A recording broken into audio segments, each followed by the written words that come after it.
Skip them. Welcome, everyone. I turned the camera on very quickly for her. Welcome to the Bridge Builders of Diversity, where we're bridging the gap between the typical community and the disability community. I'm Sherry. For those of you who don't know me, I'm a mother of a child with Down syndrome, and this is... I'm Roberta. I'm a special education teacher and woefully unprepared. And today we're going to be talking about invisible disabilities. This is one of my favorite topics to talk about.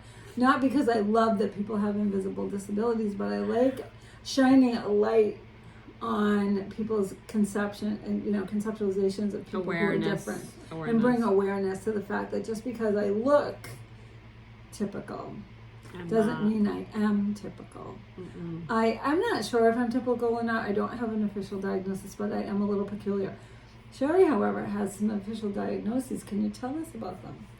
Well, I had hearing loss as a child, so they blamed all my learning issues on that. So other things that I suspect I have were never diagnosed because they just blamed everything on hearing loss. Oh. Yes. Now we're more aware. And we know that invisible disabilities, things like attention deficit disorder, dyslexia, autism. Autism doesn't always look like what you see in the movies. Not everybody is Rain Man. Shout out to Dustin Hoffman. That was a great role. You did a wonderful job. But not every autistic person looks like that. And one of my adages, we call it a Robertaism, is that once you've met one person with autism, you have met one person with autism. Same with Down syndrome. Same with Down syndrome. Even though they do have physical characteristics that you can identify, it doesn't mean they might have similar physical characteristics, but they're not all going to be alike. But back to what we were talking about. A definition of invisible disabilities is a physical, mental, or neurological condition that can limit or challenge a person's movements, senses, or activities, and can impact that person's ability to learn or work. This comes from an article from NEA Today. So this was written from a teacher's point of view, but I really love this definition, so I thought I'd read it to you and then credit them. Because it's simple. It's a physical, mental, neurological condition. Mental health issues are also an invisible disability. Bipolar disorder. People have a really hard time functioning when they're manic or when they're depressed. So, again, this isn't medical advice. This is just person-to-person information to shine a light on invisible we're not medical disabilities professionals. and try to break down some of those attitudinal barriers that make it difficult for people to share what they have with the world. Absolutely. I know my older son has dyslexia, so it was a struggle for him to read when he was younger. His texts would be all mangled on him. And one thing about dyslexia, if you have severe dyslexia and your text all moves on you, you actually fall under the blind category because you can't read written text. Yeah, I learned that from the eye doctor. He's the one who suggested getting him tested because there was nothing wrong with his eyes. Yeah, that's something that you want to do when you have a child that's not keeping up academically, is you want to rule out a sensory issue like vision or hearing. But you know what I learned just recently, and this is something that, here I am, a special education teacher, I should know this, that dyslexia is a spectrum. Yes. And there is a more severe end, and then there's a milder end. Where, but that word dyslexia means disconnection from the lexicon. So you're not making those connections between the graphic and one thing about dyslexia, it's very important to figure that out when the child's very young.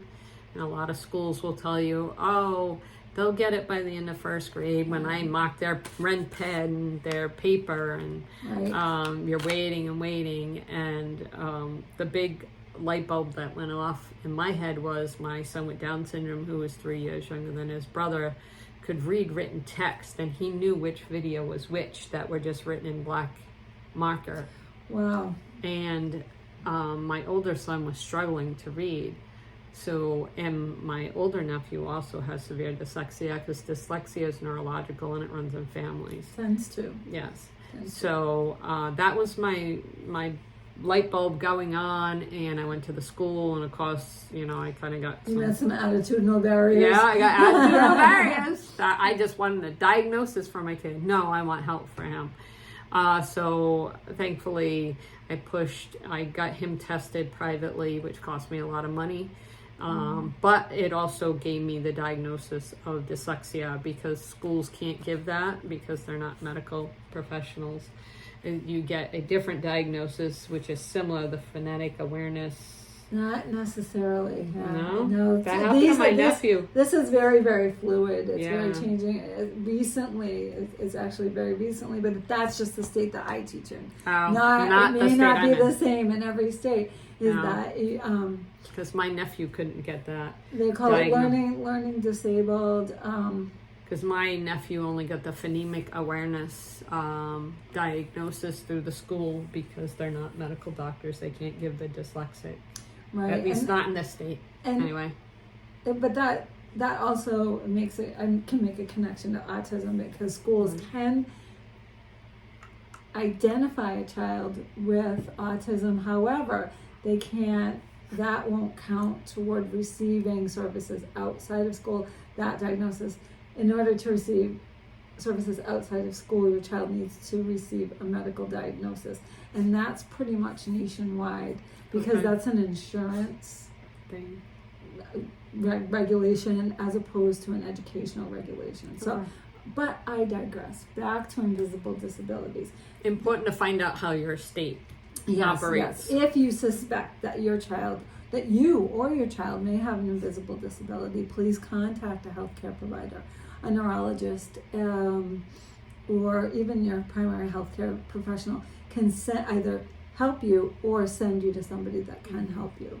I know in my state, she teaches in a different state. I know. When I Isn't live. that crazy? We're not that far apart, though. No. In Rhode Island, we went through neurodevelopment. That's who did the testing. And that's...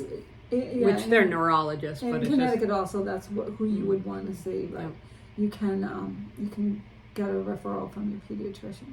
But please remember to show grace and understanding, because disabilities can happen to anyone. There are 1 billion people on this planet with disabilities, and it could be any one of us at any time. It doesn't care what you look like. It doesn't care how much money you have or what kind of car you drive. You can become disabled or develop an illness. What we learned from COVID is that an illness can change everything for you in a heartbeat. Yeah. So Absolutely.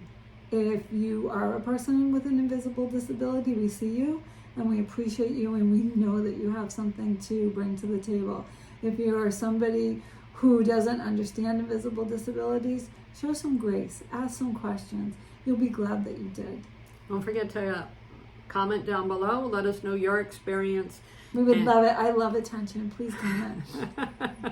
Don't forget to like, share, and subscribe to our channel, and we appreciate you. Thank you.